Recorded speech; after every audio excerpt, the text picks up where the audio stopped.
Hey everybody, this is Dilyana and I'm excited to bring you Menopause Made Easy, a podcast designed to provide you tips and strategy to navigate the changes in woman's body, mind and spirit with more grace and ease. I appreciate you tuning in. Remember to like, subscribe and turn on your notifications so you are updated of each episode release. Alright, let's dive in. Hello everyone and welcome to another amazing episode of Menopause Made Easy podcast. And I have amazing guests as usual today. Meet Sara Frenza, a published fitness writer, nutrition and body transformational coach, and the owner of Sara Frenza Fitness and Nutrition.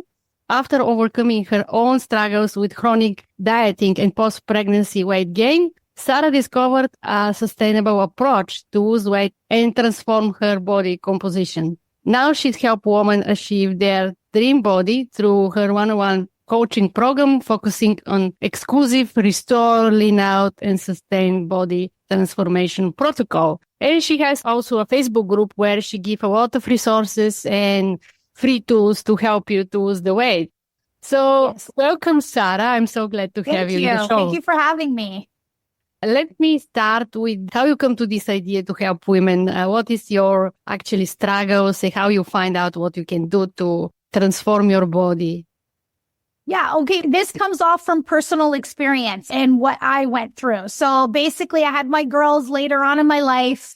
I gained a lot of weight during both of my pregnancies. And then as I started approaching 40, I was really struggling. So I tried lots of diets out there. I tried, eliminating carbs. I tried replacing meals for shakes. I did a lot of yo-yo dieting. And really what ended up happening is I kept gaining and losing the same weight over and over again. I didn't realize it at the time what was happening, but what was really going on is that it was really affecting my metabolic health every time that I was gaining and losing this weight. And so finally one day I saw a friend of mine, she posted a photo of herself on Instagram, like she did a before and after photo, and she looked amazing. So I reached out to her and I said, you look so awesome. Like, what have you been doing? And she told me that she hired a coach. And at the time, so this is now going back like 4 or 5 years ago, I didn't even know what a coach was. I had no idea that this even existed. And so she gave me the information of her coach and I started working with this coach. And this coach, she really taught me the importance of strength training. She taught me how to properly eat. And she literally got me into the best shape of my life in my early 40s. So I'm 45 right now. And at the time, like by the time I was 41, I was in the best shape that I've ever been in my life, even compared to how I look like in my 20s and my 30s. So because of this experience that I went through, I decided I need to teach women that they don't need to do these crazy things that they think they need to do in order to improve their overall body composition. And so that's when I decided that, you know what, I want to start coaching women as well too. So I went out and I've got my nutrition coaching certification. I've gotten certified as a body transformation coach. So specifically how women should train and eat to improve their body composition. And then I'm also now in the process of getting certified as a menopause coaching specialist because most of the women that we work with are now 40 and above and 50 and above. So it was really my personal experience that I decided that this is what I wanted to do and how I got into opening up my own business, leaving my full-time career, and really pouring my heart into wanting to help women. Exactly. It's what was my experience. My personal struggle brought me to help women with menopause in the same way. So what are you find out the most common mistake that women do trying to losing weight after 40? So the most common thing that I see is that they are under eating and dieting too frequently. Okay. And so number one thing that I see a lot of women do is like, I'm going to just restrict my calories. I'm going to eat less. I'm going to eat less. I'm going to eat less. And when we're chronically in this dieting phase, it's not great for us because number one, when we're going through perimenopause and menopause, we are more sensitive to stress because of the loss of estrogen and progesterone. And so dieting is also a major stress on the body as well, too. And it places significant demands on your metabolic health, your hormone balance, and your overall well-being. So when we're under eating and dieting, you're essentially depleting your body's energy resources, impairing recovery, and potentially disrupting sleep and hormone balance. So while a calorie deficit, we need to eat less calories in order to lose body fat is what's required. But when we're doing that for a very long period of time, meaning more than 12 to 16 weeks at a time, our bodies will become metabolically adapted to that, meaning that now our metabolisms adapt to the 1,200 calories that we're doing. And so what ends up happening is that I'll use the example of a phone battery. So let's just say we have what happens to your phone. Like when my battery life goes down to 10%, my phone gives me a notification and it asks me whether I want to go onto energy preservation mode. Does your phone do that as well too? Yes. Yes. So our bodies does the exact same thing. And this is what we mean when we become metabolically adapted. When we don't have enough energy coming in for a long period of time, what our bodies will do, our metabolisms will start to downregulate. So we're downregulating our metabolic function, which means that we're also suppressing other symptoms such as our immune system and also our sexual functions, hormonal balance as well too. So our bodies are very smart and it only will function in a way, 3 things that it's very concerned about. It's designed to strive, thrive, and procreate. So when we don't have enough fuel coming in, our bodies will adapt and it will actually affect our overall metabolic health. And so the other thing that can happen when we're dieting too much is that we can actually lose a lot of lean muscle mass. And that will cause us to retain more body fat and also lower our resting metabolic rate. So I see women doing this a lot. And as you know, as when we go through perimenopause and menopause, we're losing estrogen, which is a hormone that we need to help us build muscle. If we're constantly dieting and not eating enough calories, we're also causing our body to lose even more muscle, which is what we don't want to be happening during this time frame. So the better approach to this is if you want to lose fat loss is that you do it in a maybe a 12 or 14 week time frame. And then you take a dieting break after that as well, too, so that our body doesn't become metabolically adapted. And we also have to ensure our biofeedback markers like sleep, stress, hunger, cravings, our digestion, all of these things are functioning well, because when our bodies are signaling that these biofeedback markers are not functioning well, then our bodies are not in a place that's ready for fat loss. So that is one of the biggest things that I see women doing a lot, is that they're trying to constantly cut their calories, which it's not a great time to do that, especially when we're over the age of 40, where our bodies are so sensitive to stress. Instead, what I do always suggest is that we take a more targeted approach to fat loss, where we're only doing 12 or 16 weeks at one time, taking a dieting break, going back to maintenance calories. And then, once we've restored the metabolic health and your metabolism has adapted back to where it needs to be, then you can go back into a fat loss phase after that. So that's the one thing that I see. And the other thing that I see a lot of women do is a lot of cardio and a lot of HIIT training, a lot of high intensity training. So they'll resort to things like, Orange Theory, which are great group fitness classes. They're really, really fun. Or they're doing a lot of cardiovascular exercise on cardio machines, elliptical. And again, we have to be very careful of that, because while cardio workouts are great for, our cardiovascular health and our heart health, they can also increase our cortisol levels. And a lot of times what that will happen is that, we get more hungry. So excess cardio can increase our hunger and our cravings. And when we're going through this time of our lives, perimenopause and menopause, what also goes up is our hunger and cravings because of our loss of progesterone and estrogen level. So now we've got that going on. Plus, on top of that, we're doing a lot of cardio on top of it as well, too. And now the hunger and the cravings will increase, and also our cortisol levels will increase as well, too. So it's really not the best approach for fat loss, cardio exercise. yes, it will burn calories during that time frame, but what we should be doing instead is strength training.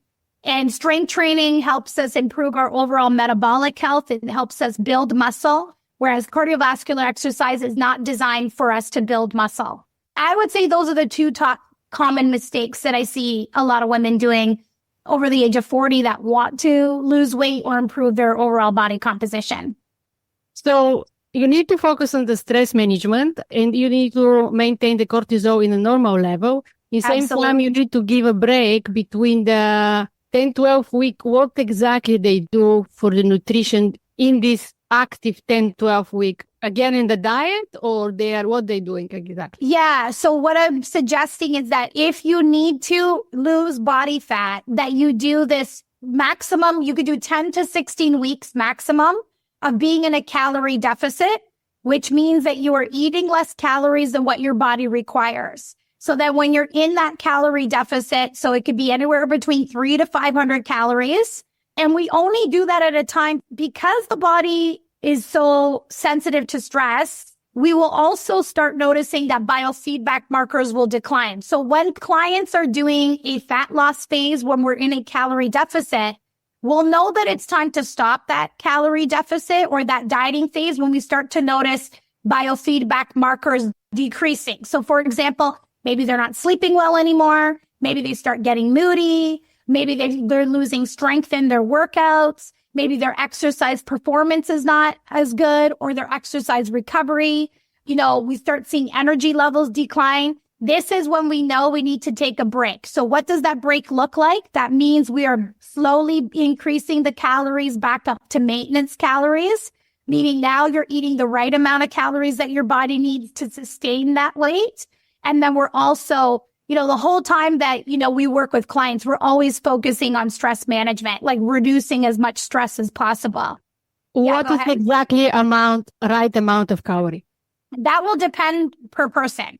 So it depends on your height. It depends on your age. It depends on your activity level. It depends on, how active you are throughout the day as well, too. So we use a certain formula to figure that out. And a lot of it is also just trial and error with the client. So if we're at a certain calorie range and they're following that and we're not seeing any loss, whether it's in inches or on the scale, then we know that that's their maintenance calories. Good. Let's take another scenario. As you mentioned, there's loss of estrogen and progesterone, and then there's the body changes. And even a woman who is very active, who is in the fitness, in other fitness activity, and they used to be in the younger years more passionate about, they can lose the motivation, they can lose energy, they can lose, as you say, that metabolism change, the change of the body, they make them more heavy and don't feel like do the fitness every day, or even they feel like push themselves. What is the actual recipe in this scenario to feel good about themselves and in the shape again? Yeah. So first of all, we don't want to overdo it. We don't need to be working out 7 days a week. We don't have to do that. Reducing the overall stress to the body. So walking is one of the best ways that we can reduce cortisol levels. So I always recommend for activity, let's start off with walking. Especially if you're a woman and you have a desk job like myself, I just sit down all day. I purposely have to schedule my walks in because if I don't, I'm only getting 4,000 or 5,000 steps in. And so we want to make sure that we're aiming for about 8,000 to 10,000 steps a day, because that will help you reduce your overall cortisol levels. And then the other thing when it comes to actual programming, we want to make sure that we're strength training. That should be the main focus that we should be doing is strength training. And it doesn't need to be 6 or 7 days a week. Like I recommend at least 3 days a week or even 2, just really depending on how you're feeling. Like for myself personally, like I am going through perimenopause right now. So I had a lot of symptoms. I took 3 weeks off of training to sleep, to recover, to, do all the things that my body really needed to do. So, things that can help bring energy levels back up is, not putting a lot of stress on the body and really listening to what we need to do. So in terms of exercise, I recommend strength training 2 to 3 times a week, focusing on stress reducing activities like getting those daily walks in, getting your face outside to the sun, especially first thing in the morning, and then prioritizing sleep. Because I know women during this time frame have a lot of issues sleeping, but we do need to also try and prioritize the sleep. So I just ran a challenge like last month. And, the challenge was for women over 40. And one of the things that we focused on was getting better sleep. So we said no electronics before bed, 1 hour before bed, no TV screen or anything like that before bed. And then we also set an alarm to get wind down before bed. And so we incorporated things like taking a bath, reading a book, preparing your body for a really good night rest. That's going to be really crucial as well, too. Is there any difference when we train in 20s and 30s when you come to 40s? Is there any change that the women need to do in their training and then their fitness routine compared to younger years? And what exactly they have to change? Yeah, so I would say that what needs to change the most is what we talked about already, is reducing the overall stress levels. But the way that we want to be training is with compound lifts.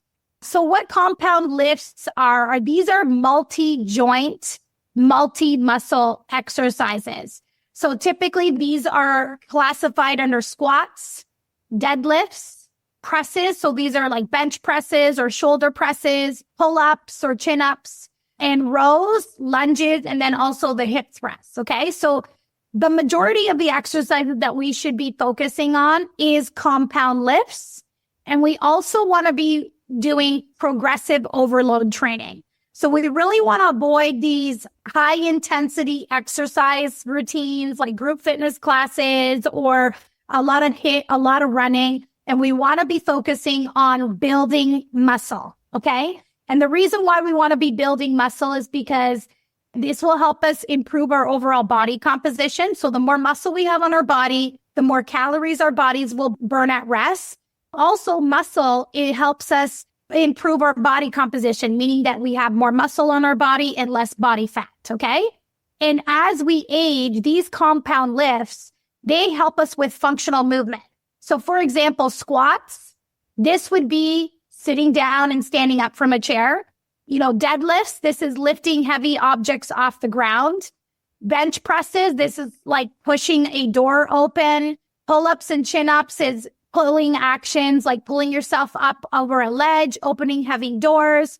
Overhead presses, placing things up high on shelves. The thing that I see most often, I travel a lot, is a lot of older ladies are not able to put their carry-on in the overhead bin above that, because they've lost so much muscle mass. Yeah. So, why we want to also be focusing on these movements, it's for functional movement as we age. Rows, are really important so that we can pull heavy objects. Lunges is for climbing and walking stairs, stepping forward and back. And then also when we want to be working on the hip thrusts, which is picking up very heavy objects and stabilizing our pelvis while we're walking. So not only are they the best exercises to help us build muscle and improve our body composition, because they're multi-joint and multi-muscle exercises, but we're also preparing for life as we age so that we continue to be strong. Okay. How they can start? I would suggest if you're going to work out 2 times a week, we can pick, a few exercises out of what I've just mentioned, like your squat, deadlift, the row, and do a full body workout and just repeat that 2 days out of the week. What you could do is 3 sets of 10 reps of each exercise. And that is a really great way for you to start, is just do the basics. Now, in order for us to build lean muscle mass, we want to be working on progressive overload training. So what I mean by that is that we want to be doing one program for at least 6 to 12 weeks. So we don't want to be going and doing random workouts, right? A lot of times we'll go scroll on YouTube and we do a lot of random workouts. That is not what we want to be doing. We want to be doing a progressive overload training program. So let's just say you start off with 2 days a week. And let's just say you take these exercises and maybe you split them up over 2 days. You do 3 sets of 10. And what you want to do is every week repeat this and try to lift a little bit heavier. So if at the beginning of the program, you decide I want to do this for 6 weeks and we're starting off with the shoulder press at 5 pounds, we want to end the program stronger, lifting at least 8 pounds or 10. 10 would be even better. So I think the best way is they reach out for some specialist expert like you to be able to really navigate them and guide them towards the exactly steps that they need to take and not just experiment and try here and there and then without proper guidance. And then they need really to be properly guided with exercise and diet so that they have result, right? Yeah, well, and the biggest thing is like, we have to pair the nutrition also with the training, because we can go and work out all we want. But if we're not, for example, having enough protein in our diets, our bodies are going to have a very hard time building that muscle mass. So yeah, it's always great to work with a coach, because a coach can customize the workout program for you and also make sure nutritionally, we're doing what we need to do. And how people can reach out to you if they want to work with you? Yeah, so you can find me several ways. You can go to my website, which is sarafrenzafitness.com. I actually have a free hourglass body blueprint. So if you go on my website, it's on there. There's, lots of great information. You can get like a free workout program, a recipe book as well too, a protein-packed recipe book. Or you can come find me on Instagram, which is Sara_Frenza. And I also do have a private Facebook group as well too.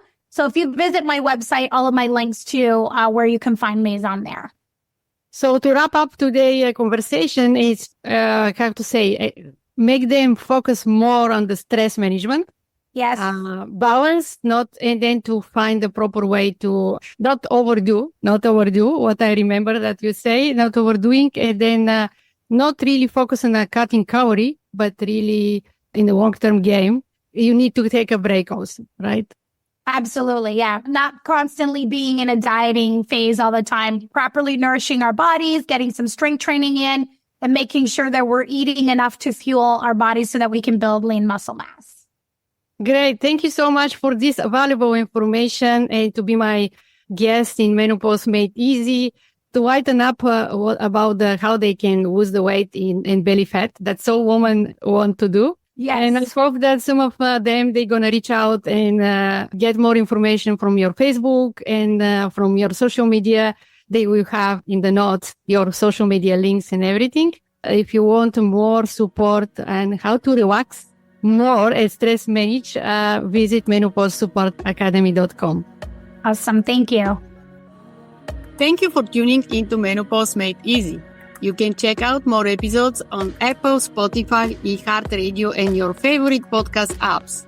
Check out the show notes for any website linked to this episode, including where to connect with me on social media. I appreciate you tuning in. Remember to like, subscribe, and turn on your notifications so you'll be updated of each episode release. And visit me at menopausesupportacademy.com for all podcast updates as well. Appreciate you dropping by.